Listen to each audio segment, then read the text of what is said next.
Hello mga kaibon, no? Isang magandang napakainit na araw po talaga. So, quick video lang po kung kamusta na yung ating mga na-harvest na mga inakay sa ating mga medium birds natin. And then, ano ba yung pour out na. So, para if ever na meron magkagusto ay chat or message na lang po, PM na lang po sa ating Blue Up. At para maibigay ko yung mga sagot sa katanungan po ninyo. Tara, isa-isayin na natin yung ating mga na-harvest. Okay. Ayun. Hi! Shopee, Lazada. So, si Shopee kasi Lazada, yung unang anak nila, talaga rin siya almost 35 days na. So, more than 1 month na. 35 days na papakita ako. Makikita nyo naman, may mga fruits sila. No? Talagang well-fed sila. Water, makakita nyo, dalawa yung liquid nila. Meron tayo itong mga yung tubig na meron pang-boost na kailangan immune system pag mainit. Ito, swimming pool nila. Ayan. Ayan si Cookie at si Biscuit. Busy sa pagkain ng sunflower seed. Hello! Hi! Anong pangit? Hi! Say I love you! So that's winter. Hi! Hi summer! Summer! Hello! Ito nga matatapang natin, Yan si Moon. Ayan si Sun. Oy, kumain na kayo ng bayabas nyo. Okay, tara na! So, eto yung ating harvest natin na unang-una. So, mapapansin nyo, sineparate ko na sila. Sineparate ko sila ng, cage. Okay? Yan ginawa namin. Nagsimula na ng winning stage sila 3 days ago. So, para ma-practice na. Hello, let's go. Come here. Halika. So, yan siya. Ito yung una. So, 1 month and 35 days. So, 35 days sila. May mga rin to. Meron na rin leg band. Ayan o. May leg band na rin siya. So, makikita nyo, that's pure siya. Pineapple. Green Chicanure pineapple yan. Ang nanay niya, si Shopee, talagang ang lasang dugo. Siya na pineapple, tapos yung tatay niya si Lazada na green pero may split siya ng pineapple din. Kaya malakas. Okay, makikita niyo yung buntot nila, mga pin-feathers nila. Okay. Ayan na. Makikita niyo yan, Hi! Anong bakit? So, ayan sila yung mga tindiglan. Dungis yun.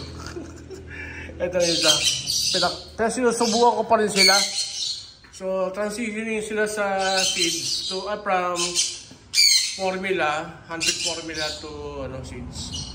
Kaya sino may gusto, interested, PM lang po, Lahat yan may mga leg band na po yan. Okay? Nagsasalita na rin ng konti. Magdadaldal yan, Ano? Ha? Kumain na kayo ng seeds nyo, So, yun yung So, share ko na lang din, pag nagta-transition po from formula to mga ibon going to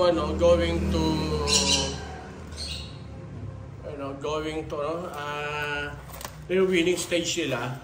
So makikita nyo, meron akong outgrowth dyan, meron akong Integra 2000. Okay, ang gulo, yan na. Tapos meron mga giant, guys, ano ginawa mo? Giant sunflower. Hi! Say hi! Hi! Okay? So, yan po sila. So, kung interested doon lang kayo, PM na po. Ay, gusto lumabas. No. Huwag ka sumama sa akin. No. Diyan na kayo dyan. Nagbablog ako. Ha? Mamaya tayo magpa-playtime, okay? Okay. Sige, yung iba naman. So, yung mga from 2 weeks to 3 weeks old nandito.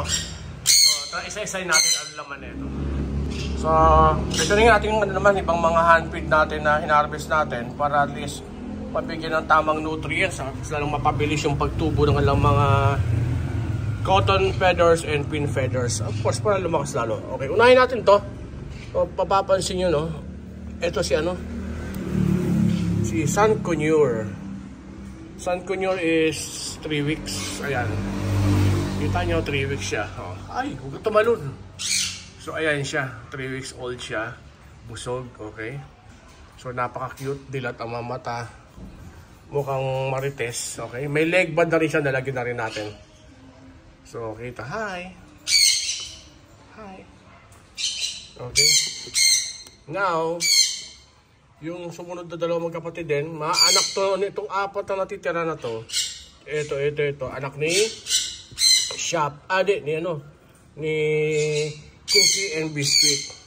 So, sobrang lakas ng dugo ni Shopee na ipasa sa anak niyang si Cookie. So, ito. So, mga 3 weeks old to, no? Makita yung busog na busog, masigla, malakas.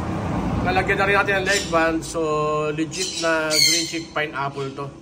So, makikita nyo naman sa pin feathers. So, after 1 month o 1 month, ipapadiin natin sila for the gender reveal. At itong isa naman, ayan. Pareho yan, kaidaran yan. So, 3.5 weeks. So, mag-4 weeks na rin. Pareho sila. So, pin feather sila, mapuputok pa lang. So, kung lumabas na kitang-kita na yung pineapple. Tapos, etong kapatid lang dalawa na yan, kapatid to dalawa. Papapansin nyo, yung may turquoise tayo no? So, eto, nakikita nyo, balikot, ayan. So, hindi pa natin alam ano ang lahi nito. Pero makikita nyo, black yung kanyang paa at ang kanyang tuka, may pagka-black din. Sana turquoise to. So, hindi pa natin alam. So, alagang-alaga naman sila. Ito naman, is nakailang lagay na ako ng leg band. Lagi niyang tinatanggal. Pasaway ito. And lastly, itong ating yan. Pareho rin.